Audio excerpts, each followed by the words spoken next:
Assalamualaikum warahmatullahi wabarakatuh. Kami dari kelompok 2 akan menjelaskan tentang sistem penjadwalan kunjungan ke dokter kandungan.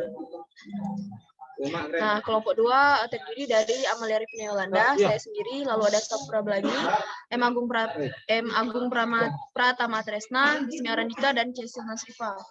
Untuk table of content yang akan dijelaskan yaitu pendahuluan, use case, activity diagram, deployment diagram, komponen diagram, package diagram, dan class diagram. Baik, untuk pendahuluan akan saya jelaskan.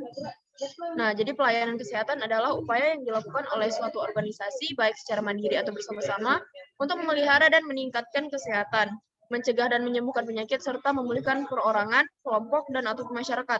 Salah satu jenis pelayanan kesehatan di Indonesia yaitu rumah sakit. Nah, Rumah Sakit Ibu dan Anak merupakan salah satu rumah sakit yang ada di Banda Aceh.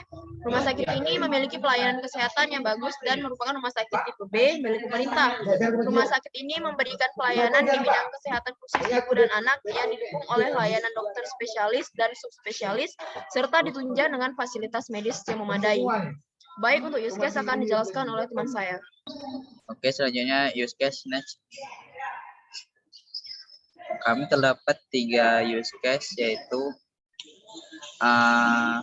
pasien, dokter, serta administrator. Yang pertama ialah pasien dan ibu hamil, di mana terdapat use case ibu hamil, administrator, dan dokter, di mana administrator, ibu hamil, dan dokter datang ke rumah sakit, lalu ibu hamil melakukan registrasi, di mana setuju tidak setujunya ditentukan oleh administrator.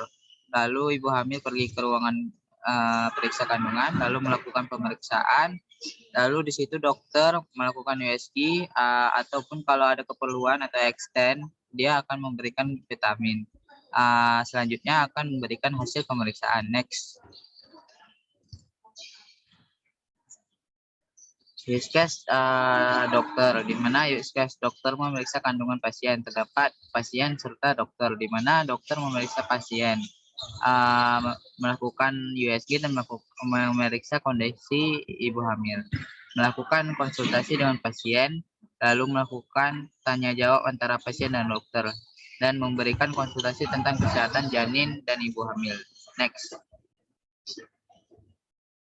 Dan yang terakhir ada use case administrator dan pasien ibu hamil, di mana keduanya juga berangkat ke rumah sakit, lalu administrator berada di loket administrasi serta melakukan registrasi bersama pasien.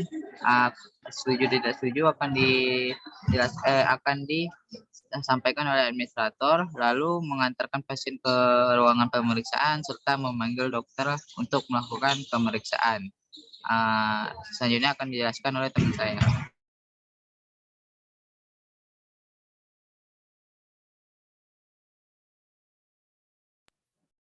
Activity diagram. Di activity diagram ini ada 2, yaitu ibu hamil dan dokter. Di ibu hamil pergi ke ruangan periksa kandungan, lalu dokter mempersiapkan pemeriksaannya. Lalu ibu hamil menunggu arahan dari dokter. Lalu dokter melakukan pemeriksaan dengan memberi arahan. Lalu dokter memulai pemeriksaan dan melakukan USG. Selesai pemeriksaan lalu analisa pemeriksaan. Jika baik mendapat hasil pemeriksaan, dan jika kurang baik mendapat hasil pemeriksaan dan dokter memberi resep obat. Dokter kandungan dan ibu hamil. Dokter kandungan dan ibu hamil ini dokter memeriksa pasien. Pasien diperiksa oleh dokter. Dokter memeriksa, melakukan konsultasi, lalu memberitahu perkembangan janin. Lalu ibu hamil menerima hasil konsultasinya. Perawat dan ibu hamil. Perawat melakukan registrasi. Ibu hamil registrasi ke perawat, lalu disetujui atau tidak disetujui. Setelah disetujui, diantar menuju ke ruangan pemeriksaan. Jika tidak disetujui, maka registrasi akan ditolak. Jika disetujui, maka setelah diantar ke ruang pemeriksaan, lalu pasien akan diantar untuk memanggil dokter. Baik, saya akan menjelaskan deployment diagram. Nah, pada deployment diagram yaitu sistem penjadwalan kunjungan ke dokter kandungan menggunakan website. Lalu untuk kliennya bisa digunakan oleh PC dan smartphone. Untuk servernya itu Firebase. Di server ada database dokter dan database user. Untuk komponen diagram akan dijelaskan oleh teman saya.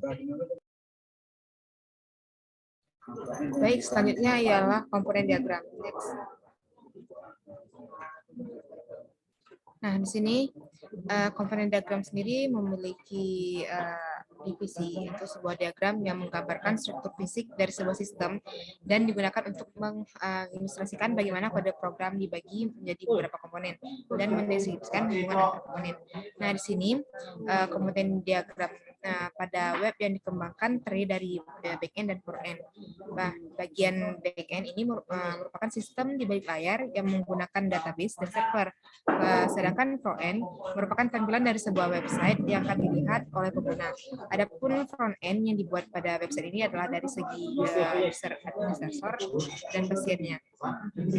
Next akan dilanjutkan oleh teman saya. Selanjutnya ada package diagram. Jadi package diagram ini dia digunakan untuk mengelompokkan elemen-elemen model dari use case dan class diagram. Jadi di sini kami menggunakan website.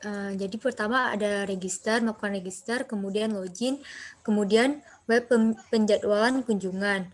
Kemudian pada web itu terdapat info RSIA yang penuh jadwal dan sepi jadwal, kemudian ada info dokter kandungan, serta artikel mengenai berita tentang kehamilan dan rumah sakit.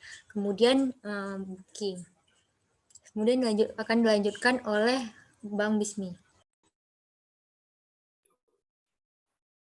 Di kelas diagram ini yang pertama login. Login terdiri dari username dan password yang memakai string.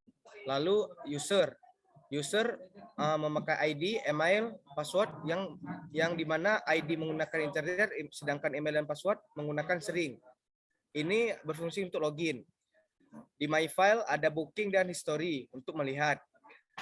Lalu ada tim selector, pilihan yang menggunakan string.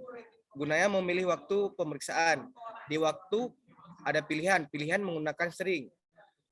Di pilihan ini ada tambahan waktu, tambah waktu, hapus waktu, dan update waktu.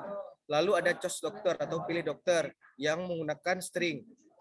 Di choose dokter ini memilih dokter, nama dokter, lalu waktu dokter. Lalu ada administrator. Di administrator menggunakan ID, email, password yang menggunakan integer, dan string yang berfungsi untuk login. Jadwal dokter. Di jadwal dokter ada waktu dan nama dokter yang menggunakan string keduanya. Fungsinya untuk mengubah sesuai pilihan user. Next. Selanjutnya Demikian presentasi kami dari kelompok 2. Apabila ada yang salah, kami mohon maaf. Saya akhiri. Assalamualaikum warahmatullahi wabarakatuh.